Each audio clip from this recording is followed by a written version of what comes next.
Alright, magandang hapon sa inyong lahat guys at happy long weekend, no? Happy Thanksgiving long weekend. I think yun ang holiday natin ngayon, di ako familiar. Minsan nakakalimutan ko na yung mga araw tsaka ano yung mga holiday right? But anyways, happy long weekend. Hopefully napag-celebrate kayo ngayon, di nyo kinakailangan pumasok. Yung mga nagka-camping ngayon, unfortunately dito sa part namin sa Alberta umuulan. So hopefully hindi kayo naabutan ng ulan o kung mag-out of town man kayo. So, ngayong hapon, medyo maaga-aga yung Facebook Live natin, no? Gusto ko lang mag-share sa inyo ng tips regarding sa pagbili ng sasakyan. Kung mag-finance kayo ng sasakyan, naghahanap ka specifically ng mura at naghahanap ka specifically ng magandang brand ba? Parang sa amin, Honda, right? Lots of people kasi pa naghahanap sila ng murang sasakyan, medyo yung expectations nila medyo hindi realistic, right? What do I mean by that? May mga tao na nag-i-inquire na ang budget is pang 5-seater na SUV pero ini-expect nila 8-seater ang makukuha nila. May mga nag-i-inquire na ang bi-weekly lang daw na kaya is 200 pero gusto nila brand new na kotse, right? So a lot of people, especially sa ating mga Pinoy, right? And yung mga bagong dating, mahilig sila maghanap palagi ng mura. Right? Mura, kasi isip mas mura, mas mababa ang bi-weekly. So gusto ko lang mag-share ng tips sa inyo, tsaka advice. Pag kayo yung nagsha-shopping ng ganun. Especially kung isa ka sa mga keyboard warriors, keyboard shoppers na, tingin ka lang ang tingin online, akala mo, alam mo na lahat. Right? Tamaan na kasi yung tamaan. Kasi marami tayong mga kabayan na ganun Right? Mga graduate ng Google University na akala nila, porket lahat mag-google nila, alam nila lahat. Right? May mga bagay na, hindi nyo alam, hindi kayo aware, na alam namin, kami nagkatrabaho sa industriya, right? And some of those things, alam niyo naman, kung bumili ka ng sasakyan dati in the past, may mga bagay na hindi sinasabi sa iyo yung salesperson, yung finance manager, yung dealership, etc. So, I always do my best na mag-share sa inyo ng information from my point of view, from a finance manager point of view, para may educate kayo. Okay? So, credibility check ulit. I always try to do this with every video. So, I've been in the car industry for 10 years na para sa mga bago sa page followers natin. I started off sa salesperson sa Toyota, right? Prior to working sa car sales, isa po akong pharmacy technician for 5 years since Toronto. Back then, back in 2008, 2009, ang swelduhan ng pharmacy technician sa Toronto was like $8 per hour. So, from pharmacy assistant, pharmacy technician, 5 years, naging salesperson ako sa Toyota. I did that for 4 years, iba-ibang Toyota dealership. Got into an opportunity na maging finance manager in 2016 and never na akong bumalik. So I've been working as a finance manager from 2016 until now. So I've been in the industry for a long time na. And my Facebook page has been around since 2015. Hindi po ito yung mga Facebook page ng mga car sales people na sumusulpot lang na parang kabuti, tapos pag nag-quit sila sa industriya, wala na. Right? So, I'd like to think naman na yung mga pinopost kong video, both beneficial and merong professional background na pinanggagalingan. Right? Mas okay naman siguro, sa opinion ko lang, mas okay naman na pakinggan at panoorin kumpara sa mga tropa-tropa, ka-church na nagmamagaling, na, nagsasabi lang ng kung ano-ano pero wala namang professional background. Okay? So, I'm gonna give you guys some advice when you're looking online sa mga sakyan. At the same time, I'm gonna teach you guys one sales trick na ginagawa ng maraming salespeople, right? Para linlangin kayo. Especially kung ikaw yung tao na puro ka na lang bi-weekly kasi nga mura. I've said this before in video and I will always stand by this. Yung mga tao na cheap, yung mga tao na mura, puro iniisip murang bi-weekly, mura ganito, mura ganon. Sila yung mga tipo ng tao na hindi makukontento sa buhay, hindi masaya, and sila yung mga tao na kadalasan napakadaling utuin. I'm gonna show you one method na ginagawa ng mga salespeople para utuin yung mga ganong klaseng tao. But before that, I'm gonna give you some tips when you're looking at vehicles online, especially kung ang hanap mo is pre-owned at mura. Okay? So I have a perfect example here sa dealership website namin. So, kakakuha lang namin to guys. This is a 2020 Honda Civic Sedan EX. Very nice. EX. Number one thing, whenever I tell yung mga kliyente ko, kung mag-online shopping kayo, titingin kayo ng sasakyan, tignan nyo yung trim level. Okay? I always do my best na ilagay yung mga sasakyan, yung mga kliyente ko sa mga sasakyan na mid-trim or pataas. And the reason for that is because sometimes yung mga mid-trim na sasakyan, may mga features sila that makes it worth it kumpara sa base model, right? For example, ito, yung back in 2020, yung mid-trim ng Civic, well, technically we had two. We had the EX and then we had the Sport, right? The EX would have a lot better features kumpara sa LX, and so opinion ko, it's worth it going from the LX to the EX. Now, sa example natin na ito, first and foremost, itingnan nyo palagi, pag kayo ay nag-online shopping, kasi ang dami sa inyo, dito kayo tumitingin eh. Dito kayo sa presyo tumitingin eh. Right?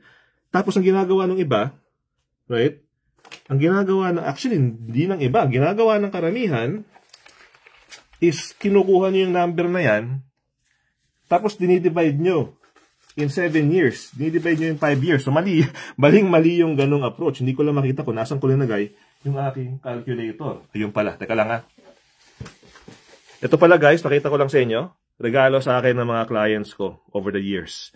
May mga cards, may mga anime na paraphernalia. Regalo ito lahat ng clients ko sa akin. Hindi ito lahat. You heard just some. Yung mga cards andun, no? I really love getting yung mga cards na yan. May mga naggumawa rin ng special na decals para sa akin. Even tong sombrero kong to, that I've been using for years. This is a gift from one of my clients. So, you know, always grateful whenever clients give me gifts. Anyways, nakuha ko na yung calculator ko. So, number one thing na hindi mo dapat gagawin. Huwag kang titingin sa presyo dito. Okay? Hindi ka naman bumibili ng t-shirt. Hindi naman yan cellphone. Hindi naman yan tools sa Home Depot. Right? Hindi mo pwedeng gawing 24,988 divide by, gusto kong bayaran ng 4 years lang. Right? By 48, 12, 24, 48 months. O, 500 monthly lang ang bayaran ko. Mali yan. Okay? Mali yan. So, if kadalasan gumagawa nito kasi mga newcomers. Kung newcomer ka sa Canada, huwag mong gawin yan. Okay? Mali yan. Huwag kayo dito palaging titingin. I'm gonna show you exactly why. Okay? So, look at the trim level. If you can find a vehicle na hindi base model, go for that. So, opinion ko lang naman. Always better to have more features kasi the features often make vehicle ownership feel better. Right? For example, sa CRV, yung LX na CRV, walang heated steering wheel, walang alloy wheels. Pag may kliyente ako na matikas ang ulo, nag-i-insist ng LX na CRV kasi daw mas mura by 2,000, mas mura by 3,000 compared to Sport. Sinasabi ko, yung Sport may alloy wheels, yung Sport may sunroof, yung Sport may heated steering wheel. Doon pa lang, yung 3,000 na difference in price, bawi ka na. Right? Now, going back sa topic natin na ito. Okay? So, besides looking at the trim level, I want you guys to look mainly sa Carfax. Hindi lahat ng website nag-advertise ng Carfax. Yung sa amin, meron. So, what you do, instead of looking dito, look sa Carfax. Okay? Yun ang importante. Look sa Carfax ng sasakyan. Now, you're gonna see here sa taas, anything important related sa history ng sasakyan. Sa case ng Civic na ito, only one previous owner and no reported accidents. Ito palagi, as much as possible, ang hahanapin ninyo. No reported accidents. You scroll sa Carfax, no reported accident, damage records found. Okay? Always try to look for pre-owned vehicles na ganito. Yung one owner, hindi ako masyadong particular dito. I mean, it's good. It's good kung yung sasakyan mo, ikaw ang magiging second owner. Walang masama doon. Ang masama is yung mga medyo obsessed na kailangan ako lang yung second owner. Ay, marami naging previous owner, yoko na. Right? I'm gonna be upfront with you guys. Yan bang babaeng pinakasalan mo? Yung lalaking pinakasalan mo?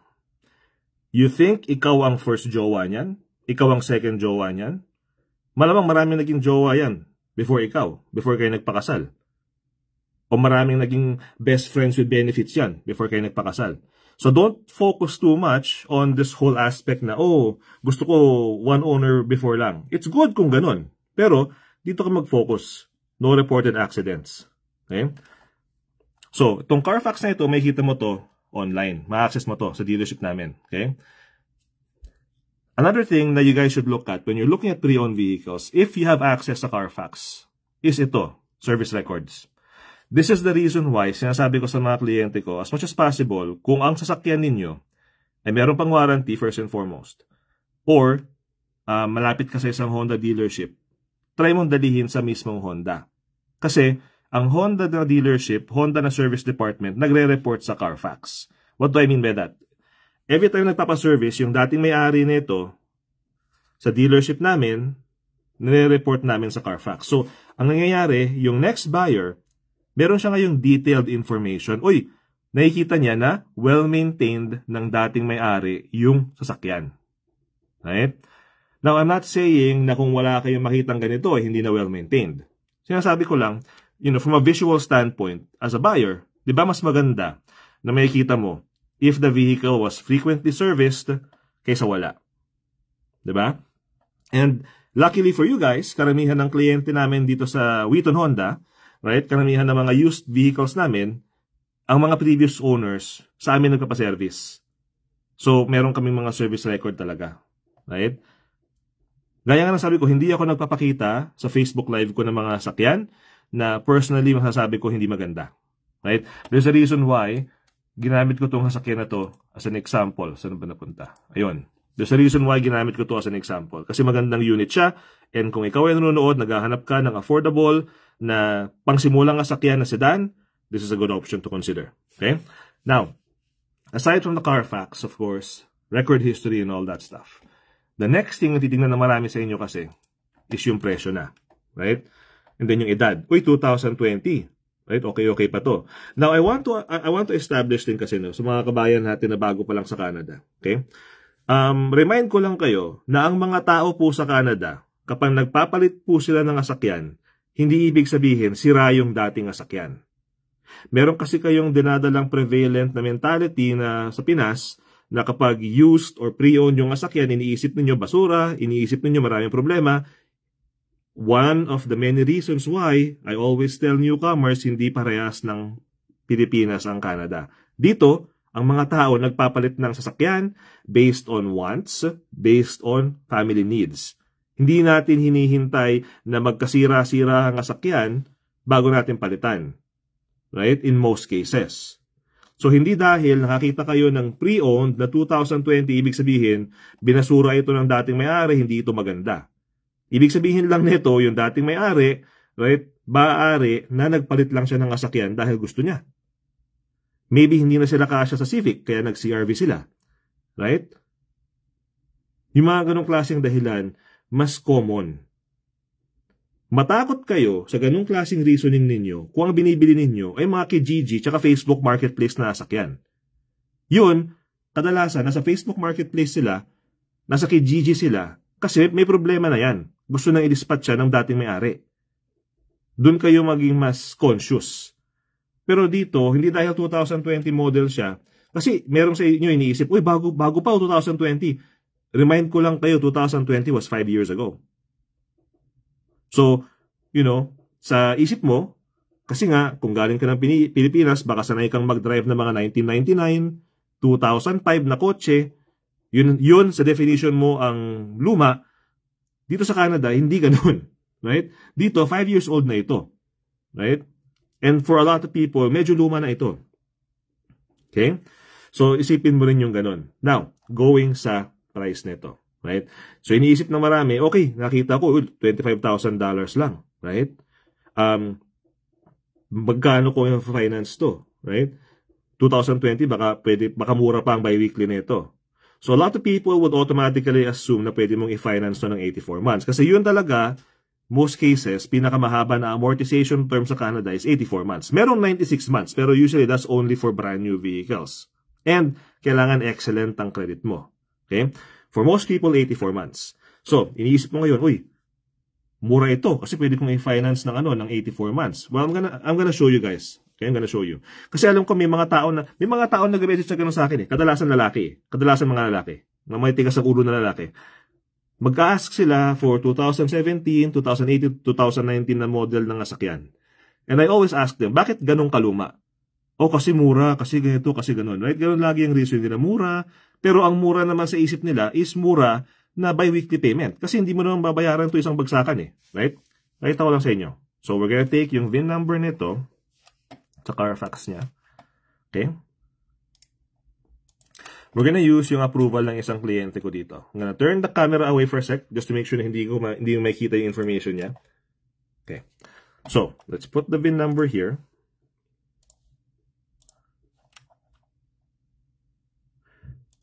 Okay, 2020. Oh, Honda Civic EX.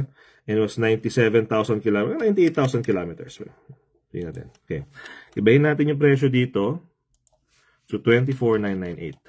And, as you can see, I'm using a special promotional interest rate na 7.99% through Bank of Nova Scotia. Okay? 24,998. Sabihin natin sa British Columbia ka nakatira. Meron kayong TST na 7%. Okay? Wala kang pang down payment. Right? So, as you can see, I'm gonna try to go for an 84-month na term. Ayaw, di ba? Ibig sabihin, hindi mo siya pwedeng i-finance ang 84 months. Okay? If you're looking at vehicles na 2018, 2019, 2020, maximum amortization lang yan is 48 months to 60 months kung good credit ka. Or 72 months. So, for example, I'll go here 72 months. 6 years to pay. Yun, pwede na siya. Diba? Now, ang magiging bi-weekly mo sa ganong klaseng nasakyan, right, nasa mga ganito. Nasa $259.59. Right? So, yung mga nagme-message sa akin na nag-expect sila ng brand new na CR-V, tapos ang budget nila, 250 bi-weekly, hindi realistic yun. Okay? Hindi realistic yung ganon. So, at least ngayon, napakita ko na sa inyo. Right? Gusto ko pakita sa inyo, para sa mga keyboard warriors, sa mga online shoppers only, na akala alam nila lahat, hindi po dahil mura yung asakyan, right? Ibig sabihin, mura din yung bi-weekly. Hindi ibig sabihin, mahiging 100, 150 bi-weekly lang yan. Right? Ito yung mga bagay na hindi ninyo alam. Kami lang, working in our profession, ang may alam. Itong numbers na ito, hindi ma-generate ito ng salesperson. Kailangan yung tumakbo sa sales manager para makuha yung bi-weekly payments. That's also one of the reasons why I always hated being a salesperson before. Kasi wala kang control eh. No offense ha, no offense sa mga salesperson. Pero kung salesperson ka, wala kang control sa mga bagay na to. Bi-weekly payment, kailangan mo tumakbo sa manager. Gusto ng kliyente ng discount sa undercoating, kailangan tumakbo ka sa sales manager. Lahat kailangan tumakbo ka. Para kang boy, takbo between office ng sales manager, opisina mo. Office ng sales manager, opisina mo. Right? Hindi, mahirap tumulong sa kliyente kapag gano'n ang setup. Right? So, may idea na kayo ngayon kung ano yung posible. So, next time, na mag-shopping kayo, makakita kayo ng mura na ganito, huwag kayo dito titingin palagi. Yes, mahalaga yan, pero hindi dyan umiikot ang pagpa-finance ng asakyan. Hindi ibig sabihin mura ito, mura din ang bi-weekly. Okay? Now, what is, para sabi ko kanina sa video ko, what is one common sales tactic na ginagawa ng mga salespeople? Now, this sales tactic na ito, I've been seeing this for years. Ever since I was a salesperson, nakikita ko nang ginagamit ito. And this is used para mag-attract ng mga tao na mag-book ng appointment kung yung mga taong yun ay yun nga, puro na lang, murang bi-weekly, murang bi-weekly ang iniisip nila. Right? Surface level mag-isip. I'm gonna show you what I mean. Okay? So, let's go back dito. So, nakita natin na yung bi-weekly payment for this vehicle will most likely be $259.59. Okay? Now, one thing na ginagawa ng mga salespeople kung minsan, tsaka sales manager, is para lang makarinig ang kliyente ng murang bi-weekly. Ang ginagawa nila sa calculation, tinatanggal nila yung tax. So, di ba 259, di ba? Nakita nyo kanina. Magkano na lang siya ngayon without the tax? 232. So, kung ikaw, na shopper, na surface level mag-isip, na puro ka lang bi-weekly, right? Imbis na maghanap ka ng tao or dealership na magkakatiwalaan mo, uy, 259. Pero ito, 230 lang. O dito na ako, 230 lang, 232 lang. O, pupunta ka ngayon, magbubook ka ngayon ng appointment. Oy, dyan, sige, kasi mura yung bi-weekly. Mura yung bi-weekly, dyan na ako punta. Diba? O, tapos pagpunta mo sa dealership, magbabago yung numbers. Since andun ka na, ano yung sasabihin sa'yo ng salesperson sa telepono? Kuya, 232 lang. Kuya, wala problema. 232. Pagpunta mo doon. Dagdag na natin yung tax ulit. PST, 7%. GST na 5%. So, ikaw ngayon, yung bi-weekly, naging 259 na. Ano nga sabihin mo ngayon sa salesperson? Uy, pre, bro, sabi mo sa akin, 230 lang bi-weekly, bakit naging 259? Ano nga sabihin sa'yo ng salesperson? Sabihin sa'yo ng salesperson, kuya kasi, kita mo naman yung presyo sa website namin, plus taxes and fees and licenses pa. So, syempre, nung binigay ko sa yung bi-weekly, wala pa yung tax. Diba? Diba? Maraming mga ganong klaseng pakulo ang mga salespeople at mga sales managers. If they're trying na mag-book ka ng appointment. Kasi guys, ang industriya namin sa mga salespeople kasi, ano yan? Appointment-driven yan. May mga kota-kota kami dati. How many appointments ang weekend book? How many appointments ang mag-show up? How many appointments ang bibili? How many appointments? Meron pa kaming nagtrabaho ko sa Toyota dealership dati na mine-measure nila how many appointments will get to the point na makakausap niya yung sales manager. So, hindi biro yung trabaho ng mga salespeople. Kaya, sometimes, a lot of them will use yung mga tactics na ganito para lang makasecure sila ng appointment. Kasi, ginajudge sila Ginajudge sila, binibigyan sila ng quota ng mga sales manager ng mga dealership. Hindi ko na pangalanan yung isang malaking kulay orange na dealership. Pero, gawain nila yung ganun. Quota, napaka-heavy sa quota. Okay? Quota ng appointment, quota ng how many internet leads ang mabook mo, quota ng ganito, quota ng ganon, right? And pag merong quota kasi, mas added ang pressure sa salesperson tsaka dun sa buyer. Diba? Na sometimes, yung mga salespeople, kahit na ayaw nila, gagamit sila ng mga ganitong klaseng tactics para lang mahit yung quota nila. Right? So, that's one thing. Kaya pag merong nangangako sa inyo, especially sa inyong mga mahilig sa telepono, like just this week, may nag-message sa akin, ito yung number ko, tawagan mo ko. Sabi ko, no, I don't do business over the phone. Kung magdi-deal tayo, messenger, para merong record ang usapan natin. Para walang, sabi mo ganito, sabi mo ganun. Ayoko ng ganun. Ang phone calls hindi recorded. Gusto mo makipag-deal sa akin? Sure. I'm very, very focused sa credibility. Sa messenger tayo para merong record ng usapan natin. Ano yung sinabi mo? Ano yung sinabi ko? Nagsabi ka sa akin sa messenger, nakukuha ka ng kasakyan, tapos bigla mag-back out ka? Well, there you go. Meron akong prueba. Only somebody na hindi honest ang ayaw makipag-deal sa messenger. So, opinion ko lang. Okay? Now, be careful sa mga ganong klaseng scam. If somebody, salesperson, is promising you bi-weekly payment na sobrang mura, na borderline, hindi realistic, na gut feeling mo, alam mo hindi totoo. Sometimes kasi napansin ko sa ating mga Pilipino, minsan ini-ignore natin yung gut feeling natin para lang makatipid ng pera. And 9 times out of 10, yung gut feeling mo tama. Ini-ignore mo yung gut feeling mo na alam mong mali yung sinasabi sa'yo o alam mo something, it's too good to be true. Pero dahil gusto mong makatipid ng $20 bi-weekly, gusto mong makatipid ng $30 bi-weekly, right? Kakagat ka. Right? Ito yung mga sales tactics na ginagamit ng salespeople laban sa mga tao na sobrang cheap mag-isip. Puro murang bi-weekly yung iniisip. Yeah. Right? Nakita nyo naman. Sino ba naman? Tao, 259. Kung cheap ka, 259. Tapos yung isa, 232. Doon na ako sa 232. O yung pala, pagdating mo doon, yung 232, hindi pala 232. 259 din. Tinanggal lang nila yung tax and fees. Magagalit ka ngayon. Sabihin mo, sabi mo sa akin, ang bi-weekly ko, ganito, pre, bro. Ganong klaseng tao, usually yun Right? Sasabihin nila sa'yo, nakalagay sa advertise sa online namin, wala pa yung taxes and tsaka fees. Siyempre, kung bibili mo yung kasakyan, kailangan kasama yung tax. Diba? So, kasama sa financing yung tax. So, siyempre, mag-iiba yung bi-weekly. Eto ngayon ang mangyayari. Nandun ka na sa dealership, diba? Nandun ka na. Do you really think papalisin ka nila basta-basta? Nagtrabaho ako sa salesperson, guys, for years. Yun ang parte sa training namin. Pag ang kliyente napunta na sa dealership, and kahit kayong mga kumuha na ng kasakyan sa ibang dealership before, when nandun ka na sa dealership, especially pag nakuha na yung deposito mo, Feeling mo para ka ng prisoner. Hindi ka na makakalis basta-basta.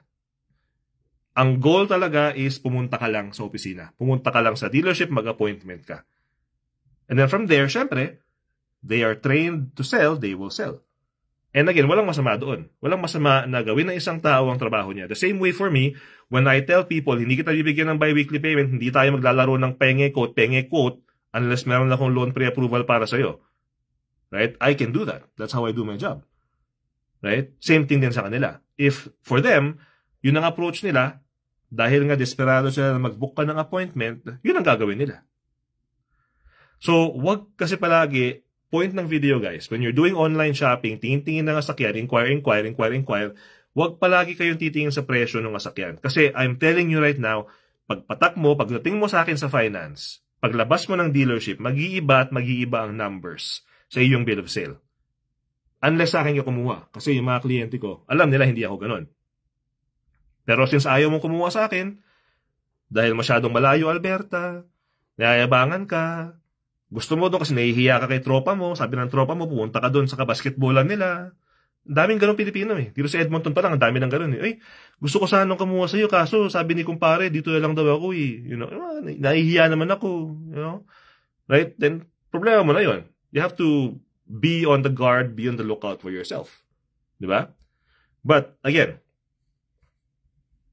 I just wanted to share that with you guys. Just one thing na nakita ko for myself over the years na ginagawa ng mga salespeople tsaka ng dealerships sa mga tao na puro na lang mura, puro na lang cheap na bi-weekly ang hinahanap.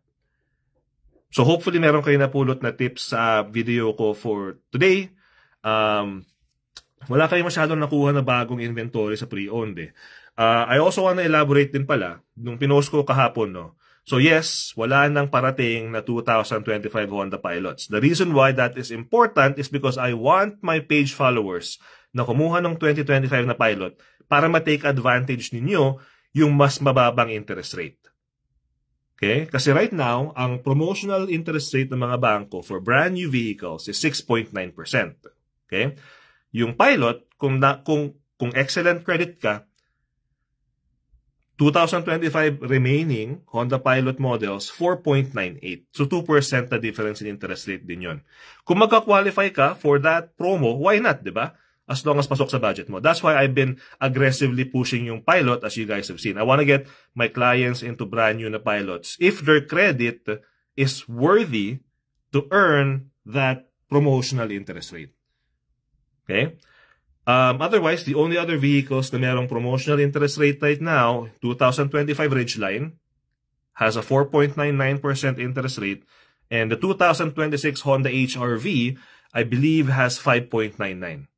The rest ng vehicles namin ng 2026 Civic, CR-V, wala silang promotional interest rate right now at the 84-month amortization term. Wala. Okay? So, parang nasabi ko, huwag nyo nang antayin na bubagsak ang snow before kayo mag-panic buying, magtingin ng SUV. Mas okay na meron na kayong SUV na all-wheel drive na before bumagsak ang snow para wala ka nang iisipin. So hopefully meron kayo napulot sa video natin for today. I want you guys to have a great long weekend. We have some deliveries coming up. We have one delivery next week. We're gonna go sa British Columbia ulit, sa Richmond. And then we have, actually yung pa lang, 3 pa lang ang confirmed na delivery natin. Meron pa tayo 1, 2, 3, medyo nakatenga pa. So again guys, hopefully I can rely on your support this month of October na ma-hit natin yung 10 units delivered ulit. Okay, so have a good weekend guys, and I'll talk to you guys next week.